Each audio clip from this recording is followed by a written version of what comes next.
नमस्कार दोस्तों, स्वागत है आप सबका अमित क्लासेस आगरा के स्टडी प्लेटफॉर्म पर। तो दोस्तों आज हम आपके बीच में यूपी पेट स्टैटिक जीके की वीडियो को लेकर के उपस्थित हुए हैं। और दोस्तों ये जो वीडियो है यूपी पेट, एसएससी जीडी और एसआई के लिए बहुत ही ज्यादा इंपॉर्टेंट रहने वाली है। दोस्तों इस वीडियो में हमने टॉप 20 प्रश्नों को शामिल किया हुआ है जो कि बहुत ही ज्यादा इंपॉर्टेंट है दोस्तों। और इस सीरीज का नाम हमने चक दे इंडिया रखा है और ये वही प्रश्न है दोस्तों जो कई बार एग्जाम में पूछे गए हैं। तो चलिएगा दोस्तों, बिना देरी करते हुए स्टार्ट करते हैं इस वीडियो को। बहुत ही महत्वपूर्ण प्रश्न है और इससे पहले अगर आपने अभी तक हमारे चैनल को सब्सक्राइब नहीं किया हुआ है तो सभी भाई बहन चैनल को लाइक शेयर सब्सक्राइब जरूर करें। चलिएगा दोस्तों स्टार्ट करते हैं। प्रश्न नंबर फर्स्ट, प्रधानमंत्री नरेंद्र मोदी। अब नरेंद्र मोदी कहां के प्रधानमंत्री हैं? आप बोलोगे भारत के। ठीक है दोस्तों, और भारत में कितने जिले हैं? आप बोलोगे 28 और 8 क्या है? केंद्र शासित प्रदेश। द्वारा वैश्विक पहल life style for environment movement launch किया। अब आपको बताना है ये कब लॉन्च किया। क्या 1 जून को लॉन्च किया? क्या 5 जून को लॉन्च किया? क्या 1 जुलाई को लॉन्च किया? ये आपका 5 जुलाई को लॉन्च किया। आप समझ सकते हो, देखिएगा एनवायरमेंट की बात कही गई है यानी पर्यावरण की बात कही गई है। तो पर्यावरण दिवस कब मनाया जाता है? आप बोलोगे 5 जून को मनाया जाता है। तो इसीलिए क्या हो जाएगा आपका ऑप्शन जो आपका बी है दोस्तों वो करेक्ट हो जाएगा। आपको ध्यान रखनी है वैश्विक पहल है, क्या है? Life style for environment movement, ये आपको ध्यान रखनी है। और ये कब स्टार्ट की गई थी? 5 जून को शुरुआत की गई थी। चलिएगा दोस्तों स्टार्ट करते हैं, नेक्स्ट प्रश्न की ओर चलते हैं। देखिएगा इसमें आपसे क्या बोला है? शूटर है एक सौरभ चौधरी। क्या है? ये शूटर है जिनका नाम क्या है? सौरभ चौधरी। अब इन्होंने क्या किया है? आईएसएसएफ वर्ल्ड कप में कौन सा पदक जीता है? यानी अब आपको बताना है कि सौरभ चौधरी ने कौन सा पदक जीता है। क्या स्वर्ण जीता है, रजत जीता है, कांस्य जीता है या ये सभी जीते हैं? तो आप बोलोगे कौन सा पदक जीता है? गोल्ड जीता है। यानी आपका ऑप्शन जो दोस्तों ए है वो करेक्ट हो जाएगा दोस्तों। चलिएगा आगे बढ़ते हैं दोस्तों, नेक्स्ट बात करते हैं प्रश्न नंबर 3 की। मतदाताओं को जागरूक करने के लिए होने वाली प्रतियोगिता में प्रथम पुरस्कार कितने रुपए का रखा गया है? अब आपको ये बताना है कि जो मतदाता होते हैं यानी जो वोट डालते हैं उनको जागरूक करना कि वोट अगर आप डालोगे तो क्या होगा। इसके जो होगा जो उसको जगाने के लिए यानी उन्हें जागरूकता उनके अंदर पैदा करने के लिए भारत में बहुत से लोग ऐसे हैं जो वोट तक नहीं डालते अब भी। तो उनके लिए एक प्रतियोगिता रखी गई है और उसमें जो प्रथम पुरस्कार है वो कितने रुपए का है ये आपको बताना है कमेंट करके। तो वो कितने का है बताइए? 5,000 का है, 1 लाख का है, 1.5 लाख का है या 2 लाख का है? तो आपका राइट आंसर क्या हो जाएगा? डी। यानी उस पुरस्कार में जो प्रथम आएगा, सॉरी उस प्रतियोगिता में जो प्रथम आएगा उसको कितने की राशि मिलेगी? 2 लाख रुपए की राशि मिलेगी इनाम के रूप में। चलिएगा दोस्तों नेक्स्ट प्रश्न बात करते हैं दोस्तों पोंगल। पोंगल त्योहार 14 जनवरी को मनाया जाता है। अब मनाया जाता है ठीक है, तो केरल द्वारा मनाया जाता है, तेलंगाना में मनाया जाता है, आंध्र प्रदेश में या तमिलनाडु में? बताइए। तो आप देखिएगा इसमें क्या रखा है? पोंगल, गल। आप इसका गल ले लीजिए। गल का मतलब क्या होता है? बात करना। अब हम किसी से बात कब करते हैं? जब हम किसी से मिलते हैं। तो मिलना इसमें आ रहा है ना, तो आप समझ जाओगे कि पोंगल का क्या मतलब हो गया? मिलना हो गया। तो इसका राइट आंसर क्या हो जाएगा दोस्तों? तमिलनाडु हो जाएगा। ठीक है दोस्तों, इसका राइट आंसर क्या हो जाएगा? तमिलनाडु हो जाएगा। बात करते हैं दोस्तों केरल में। केरल में क्या होता है? नावों की रेस होती है। यहां पर क्या है? शांत घाटी स्थित है। क्या है? जो शांत घाटी जो राष्ट्रीय उद्यान है वो कहां स्थित है? आपका केरल में ही स्थित है दोस्तों। चलिएगा आगे बढ़ते हैं। एक बात दोस्तों आपको और ध्यान रखनी है, इसमें आंध्र प्रदेश में एक चित्रकारी होती है जिसका नाम क्या है? पोचमपल्ली। पोचमपल्ली एक जिला है, वहां पर क्या होती है? चित्रकारी होती है। क्या नाम है उसका? पोचमपल्ली। ये आपको दोस्तों ध्यान रखना है। ठीक है दोस्तों, चलिएगा दोस्तों आगे बढ़ते हैं नेक्स्ट प्रश्न की ओर। बात करते हैं प्रश्न नंबर 5। बहुत ही बढ़िया बढ़िया प्रश्न है। गणतंत्र दिवस परेड 2022, यानी जब गणतंत्र दिवस 2022 में उसकी परेड हुई थी तो सर्वप्रथम राज्य जहां पर झांकी के रूप में किसे चुना गया था? यानी झांकी तो सब जगह निकली थी बट झांकी सर्वश्रेष्ठ झांकी कहां की थी? क्या उत्तराखंड की थी, उत्तर प्रदेश की थी, बिहार की थी या हरियाणा की थी? बताइए। तो आपका राइट आंसर क्या हो जाएगा? उत्तर प्रदेश की थी। उत्तर प्रदेश में दोस्तों कितने जिले हैं? 75 जिले हैं, ये भी आपको ध्यान में रखना है। उत्तर प्रदेश के वर्तमान में सीएम कौन है? योगी जी हैं, योगी आदित्यनाथ। ये भी आपको ध्यान में रखना है दोस्तों, बहुत ही बढ़िया बढ़िया प्रश्न है। आई होप आपको वीडियो पसंद आ रही होगी, अगर पसंद आ रही हो तो लाइक शेयर सब्सक्राइब जरूर करें। चलिएगा दोस्तों आगे बढ़ते हैं, प्रश्न नंबर नेक्स्ट बात करते हैं प्रश्न नंबर 6 की। इसमें आपसे क्या बोला है? भारत की नई विदेशी व्यापार नीति, यानी भारत की जो नई विदेशी जो व्यापार की नीति है वो कब से लागू की गई थी, ये आपको बताना है। कमेंट करके मुझे बताइएगा कब से लागू की गई थी। देखिए कोई भी हमारे भारत का नया साल जो है कब से चालू होता है? आप कहोगे 1 अप्रैल से होता है। कब से होता है? 1 अप्रैल से होता है दोस्तों। और ये कब तक होता है? ये 31 मार्च तक होता है। ये सेशन होता है, यही आपके स्कूल का भी सेशन होता है।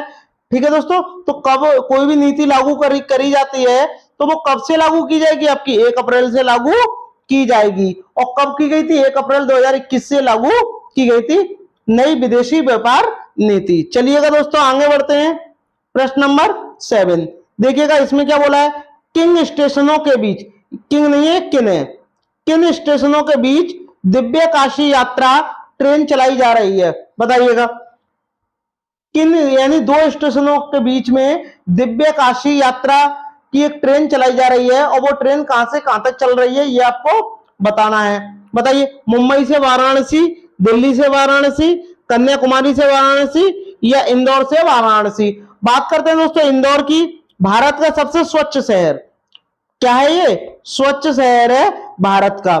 तो आपका इसका राइट आंसर क्या हो जाएगा? ऑप्शन बी हो जाएगा, दिल्ली से वाराणसी तक चलाई जा रही है दिव्य काशी यात्रा। ये भी आपको दोस्तों पता होना चाहिए। चलिएगा दोस्तों, आप ऐसे भी ध्यान रख सकते हो, ऐसे भी ध्यान, काशी का मतलब क्या हो गया? आप बोलोगे वाराणसी में है काशी, और दिव्य का क्या ले लो? दी, और दी क्या हो गया? दिल्ली। तो आप इस तरीके से ट्रिक से भी आप उसको ध्यान में रख सकते हो दोस्तों।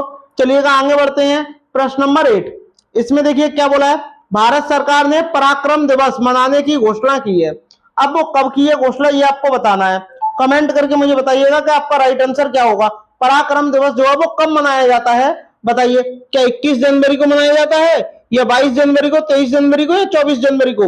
जो आपका पराक्रम दिवस है दोस्तों वो आपका 23 जनवरी को मनाया जाता है दोस्तों। अब आपको कमेंट करके मुझे बताना है कि 1 मई को कौन सा दिवस मनाया जाता है। 1 मई को कौन सा दिवस मनाया जाता है? कमेंट करके आपको मुझे बताना है। चलिएगा दोस्तों बात करते हैं प्रश्न नंबर 9 की। इसमें आपसे क्या बोला है? किस राज्य सरकार ने प्रशिक्षु प्रोत्साहन योजना शुरू की है?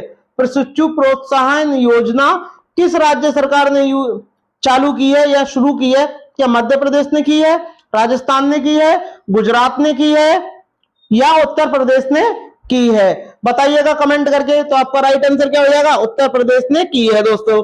बात करते हैं दोस्तों गुजरात की। तो आपका जो गिर राष्ट्रीय उद्यान है, गिर, ये भी आपका कहां है? गुजरात में स्थित है, और ये एशियाई शेरों के लिए प्रसिद्ध है।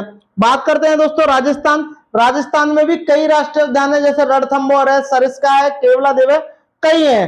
ठीक है दोस्तों, मध्य प्रदेश की बात करते हैं तो मध्य प्रदेश में घटना हुई थी 2-3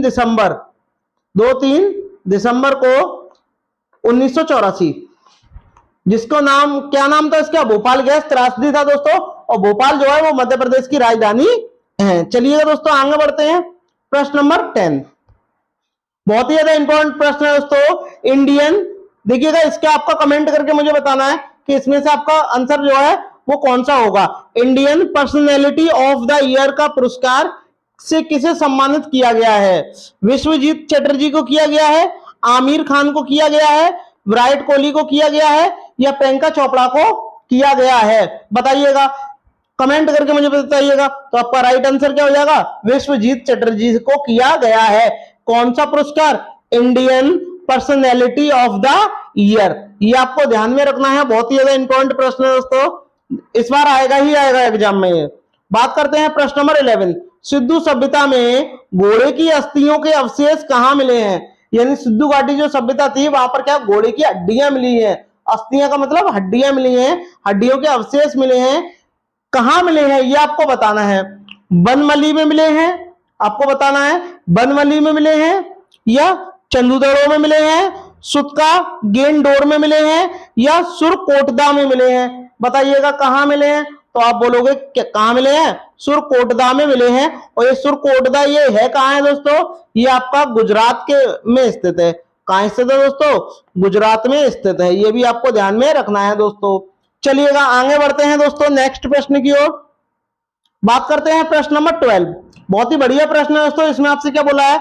बौद्ध धर्म के संबंध में अर्धगोलाकार अंत्योष्टि संबंध टीले को क्या कहते हैं, ये आपको बताना है। कमेंट करके बताइए, क्या स्तूप कहते हैं, तोरण कहते हैं, विहार कहते हैं, दुखंग कहते हैं? तो देखो, अर्धगोलाकार जो अंत्योष्टि का जो संबंध है ना, जो टीला है, उसको क्या बोलते हैं? स्तूप कहते हैं दोस्तों। ये आपको ध्यान में रखना है, बहुत ही ज्यादा कई बार पूछा गया है ये प्रश्न। चलिएगा दोस्तों आगे बढ़ते हैं। प्रश्न नंबर 13। ये जो प्रश्न है यूपीएसआई का बहुत ही ज्यादा इंपॉर्टेंट प्रश्न है। यूपीएसआई में कई बार पूछा गया है। कादंबरी के लेखक कौन है, ये आपको बताना है। तो कमेंट करके मुझे बताइएगा कि इसके लेखक कौन है और ये जो रचना है ये किसने लिखी थी और किस भाषा में लिखी गई है। तो सबसे पहले मैं बता दूं, ये जो रचना है दोस्तों, ये संस्कृत भाषा में लिखी गई है। किसमें लिखी गई है? संस्कृत भाषा में लिखी गई है दोस्तों। और एक बात मैं बता दूं, इसके लेखक कौन है? इसके लेखक है बाण। अब बाण तो पूरा दिया नहीं है, बाण का मतलब क्या हो गया? बाण भट्ट। क्या है दोस्तों? बाण भट्ट है। तो ये भी आपको ध्यान में रखना है, ठीक है। कालिदास की बात करते हैं दोस्तों, तो अभिज्ञान शाकुंतलम किसने लिखी है? कालिदास ने लिखी है दोस्तों। तो चलिएगा दोस्तों आगे बढ़ते हैं नेक्स्ट प्रश्न की ओर, ठीक है। और एक बात और आपको ध्यान रखनी है, जो बाणभट्ट थे ये किसके दरबारी कवि थे? ये आपके हर्षवर्धन के दरबारी कवि थे। ये भी आपको ध्यान में रखना है। चलिएगा दोस्तों आगे बढ़ते हैं। प्रश्न नंबर 14। लौह और रक्त की नीति किस शासक ने अपनाई थी? लौह यानी आयरन और रक्त यानी ब्लड की नीति किस शासक ने अपनाई थी, ये आपको बताना है कमेंट करके दोस्तों। तो बताइएगा किसने अपनाई थी, बताइएगा। क्या बलबन ने अपनाई थी, अलाउद्दीन खिलजी ने, मोहम्मद बिन तुगलक ने, या बाबर ने? बाबर को क्या कहते हैं? बाबर को क्या बोलते हैं? मुगल सम्राट के नाम से जाना जाता है, क्योंकि मुगल साम्राज्य की स्थापना किसने की थी? आपकी बाबर ने की थी। बट इसमें आपसे पूछा है लौह और रक्त की नीति किसने की थी, तो आपका राइट आंसर क्या हो जाएगा? ए हो जाएगा, यानी बलबन ने की थी। चलिएगा दोस्तों आगे बढ़ते हैं। प्रश्न नंबर 15। बहुत ही बढ़िया बढ़िया प्रश्न है दोस्तों। इसमें आपसे क्या बोला गया है देखिएगा, कमेंट करके मुझे बताइएगा इसका राइट आंसर क्या होगा। निम्नलिखित में से किस राजा के शासनकाल के दौरान चीनी यात्री हेनसांग भारत आया था? यानी चीनी यात्री जो था हेनसांग, ये भारत आया था, बट किसके शासनकाल में आया था, ये आपको बताना है। कमेंट करके मुझे बताइएगा कि किसके शासनकाल में आया था। कमेंट करके मुझे बताइएगा। और ये क्या था? एक बिच्छू था। क्या था? ये बिच्छू था दोस्तों। और बिच्छू का मतलब क्या होता है? बिच्छू का मतलब होता है भिखारी। क्या होता है? भिखारी होता है। ये भी आपको पता होना चाहिए, क्या होता है? भिखारी होता है। और ये किसके शासनकाल में आया था? ये हर्षवर्धन के शासनकाल में आया था दोस्तों, ठीक है दोस्तों। चलिएगा आगे बढ़ते हैं। प्रश्न नंबर नेक्स्ट, प्रश्न नंबर 16। देखिएगा इसमें आपसे क्या बोला गया है, 1872 ईस्वी में भारत के वायसराय लॉर्ड मेयो की हत्या डैश डैश डैश में की गई। अब आपको बताना है कि कब कहां की गई थी, बताइए। दीव में की गई थी, दिल्ली में की गई थी, कोलकाता में की गई थी, या पोर्ट ब्लेयर में की गई थी? बताइएगा कमेंट करके। तो आपका राइट आंसर क्या हो जाएगा? पोर्ट ब्लेयर हो जाएगा। कहां की गई थी? पोर्ट ब्लेयर में की गई थी दोस्तों। चलिएगा दोस्तों आगे बढ़ते हैं मोस्ट इंपॉर्टेंट प्रश्नों की ओर, जो कि कई बार एग्जामों में पूछे जाते हैं। बात करते हैं प्रश्न नंबर 17। यूपी पैट का प्रश्न हो, यूपी पैट का एग्जाम हो, या एसआई का एग्जाम हो, या एसएससी जीडी हो, एक प्रश्न गांधी जी से रिलेटेड आता ही आता है। महात्मा गांधी ने किसे अपना राजनीतिक गुरु माना था, यह आपको बताना है। बताइए, क्या बाल गंगाधर तिलक को माना था, गोपाल कृष्ण गोखले को माना था, दादा भाई नौरोजी को माना था, या डॉक्टर बी.आर. अम्बेडकर को माना था? कमेंट करके मुझे बताइएगा कि किसे माना था, बताइएगा कमेंट करके मुझे बताइएगा। तो आपका राइट आंसर क्या हो जाएगा? गोपाल कृष्ण गोखले आपका राइट आंसर हो जाएगा। यानी गोपाल कृष्ण गोखले को महात्मा गांधी ने अपना राजनीतिक गुरु माना था। Doctor B R. अम्बेडकर को क्या बोलते हैं? संविधान के जन्मदाता कहते हैं दोस्तों। चलिएगा आगे बढ़ते हैं। प्रश्न नंबर नेक्स्ट, बात करते हैं प्रश्न नंबर 18। जलियांवाला बाग हत्याकांड कब हुआ था, यह भी आपको पता होना चाहिए। और इसमें पूछा किस शहर में हुआ था, तो आपको बताना है कि अमृतसर में हुआ था, लाहौर में, अमला में, या जोधपुर में। जोधपुर की बात करते हैं दोस्तों, तो इसको क्या बोलते हैं? ब्लू सिटी के नाम से जाना जाता है।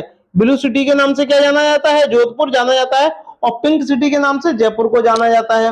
वहीं बात करते हैं दोस्तों हम कि जलियांवाला हत्याकांड कहाँ हुआ था? आपका अमृतसर में हुआ था। और अमृतसर कहाँ स्थित है? पंजाब में स्थित है। ठीक है दोस्तों, ये आपको पता होना चाहिए। हत्याकांड कब हुआ था ये भी पता होना चाहिए। 13 अप्रैल 1919 में ये घटना हुई थी। 13 अप्रैल 1919 में जलियांवाला हत्याकांड की ये घटना घटित हुई थी। चलिएगा दोस्तों आगे बढ़ते हैं।